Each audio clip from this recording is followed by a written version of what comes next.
till almost mid-December before our first real winter storm, but tonight it's here. The snow is falling hardest south of the Twin Cities.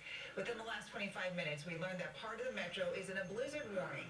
At least 50 school districts are closed tomorrow, and more are calling in.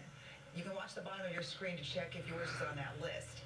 At our airport, traffic is actually getting back to normal after 2.5-hour delays earlier in the evening. Storms started picking up as most Minnesotans headed home. John Lauritsen spent his evening in the city expected to get the most snow. Rich Chapman is in Minneapolis, where the worst is still on its way. Well, let's start with Chris Schaefer in the Weather Center. You know, Don, I don't think most people will be humming Silent Night tonight. I think the song that comes to mind will be the first part of Let It Snow. It is coming down, and it is frightful out there. Let's take a look at this monster. Look at the snow stretching all the way back to Nebraska, even parts of Kansas, pretty much all of Iowa, about the, half of Minnesota and all across Wisconsin. Now, here's the deal. This storm system is starting to lift towards the northeast, which will continue to bring these bands of snow, very heavy at times, right across the Twin Cities and primarily across southeastern Minnesota. Here's the big concern. The wind is going to be quite strong overnight tonight and tomorrow. In fact, the blizzard warning has been extended further north, now includes Dakota, Scott, and Carver counties in the Twin Cities area. We'll talk about how the snow and the wind affects primarily your driving to work tomorrow morning with a forecast just a few minutes away. All right. Thank you very much, Chris. Traffic moved pretty slowly around the Twin Cities this evening. In Golden Valley, drivers made their way home slowly. We checked between lunchtime and 7:45 tonight. There were, guess what, 345 crashes in the state. More than 80% happened in the metro. That's likely because there are just more people here. Yeah, but the Twin Cities did not get hit hardest with winter weather. That honor falls farther south. As Chris mentioned, Rochester is expected to get more than a foot of snow when the storm is over. John Lauritsen joins us now from there. Hi, John. Hi, Amelia. Yeah, the snow and wind have really picked up over the last couple of hours, and as a result, the road conditions here in the Rochester area have steadily gotten worse and worse. Here's a look at Highway 52 in Rochester. What vehicles you do see out here, and there aren't many, are getting along pretty cautiously. Now, some drivers we caught up with earlier tonight say it's really not worth it to be out here at all. As the snow came down, vehicles started to slow down. Not an easy thing to do when time is money. But when things started to get a little too slick this evening, Bernie Sturgis of Speedy Delivery decided to call it a day.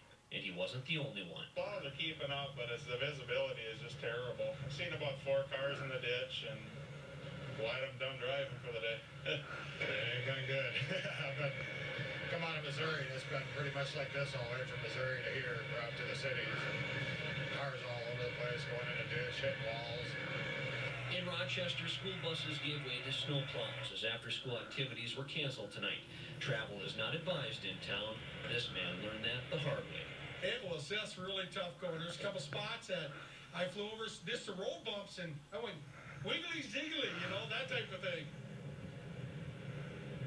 Yeah, pretty well said. MnDOT says they have over 100 plows working around the clock. They're working in shifts in 11-county area here in southern Minnesota. Amelia and Don, some good news, though. No serious accidents to report. Sounds like a lot of people are heeding those warnings and kind of staying home tonight. Not a lot of cars on the road right here on Highway 52.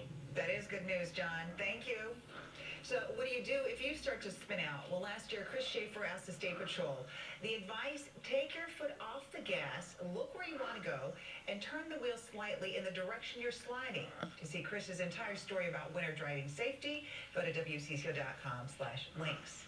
On nights like this, emergency crews expect the worst, and they deal with bad driving more than the rest of us. Rich Chapman rode along in an ambulance that didn't get quite as much action as it expected.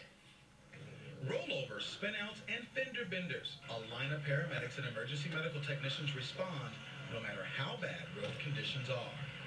People see the accidents on their way home from work and kind of slow down. On this night, there's been a lot of crashes, but not any that resulted in injury. Although there are not many accidents for them to help out at, there is still plenty to be done during a winter storm. Medical emergencies keep this crew busy. They say responding to the flashing red lights properly is one way people can help them get to where they need to be. Dude, please pull to the right or pull to the left and stop. Let crews pass, because it may be the life of someone you know, but they are on the way to save. Now, MnDOT snowplows are out in full force across the metro, but as you can see, it is continuing to snow, and the wind is blowing, causing some of those roads to be snow-packed and ice-covered, so please be careful if you're out. Alina tells us that they will be staffing their ambulance crews heavily tonight just in case there are some accidents in the overnight hours. Amelia? All right, Reg, and you be careful, too. Thank you. We want to know how much snow is in your neighborhood. Tweet conditions, pictures, and anything